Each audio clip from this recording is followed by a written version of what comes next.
नमस्कार मित्रांनो, नागरी श्रद्धा कार मॉलमध्ये तुमचं स्वागत आहे। आज तुमच्यासाठी घेऊन आले आहे लक्झरी कारमधील एक car Audi 2013 first owner top end व्हेरियंटमध्ये कार आहे। गाडीचा इन्शुरन्स फुल प्लस ब्लॅक कलरमध्ये कार आहे। ही गाडीची बॅक साईड आहे। आता बघूया आपण गाडीचं फ्रंट इंटेरियर।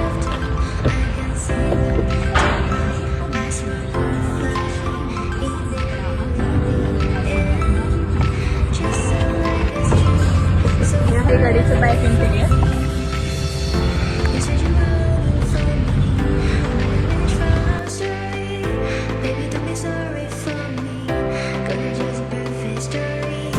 मित्रांनो, व्हिडिओमध्ये गाडी तुम्हाला नक्कीच आवडली असेल तर गाडी लाईव्ह बघण्यासाठी एकदा नक्की विजिट करा नागरी श्रद्धा कार मॉल, कोपा नर्सरी, त्र्यंबक रोड, सातपूर, नाशिक।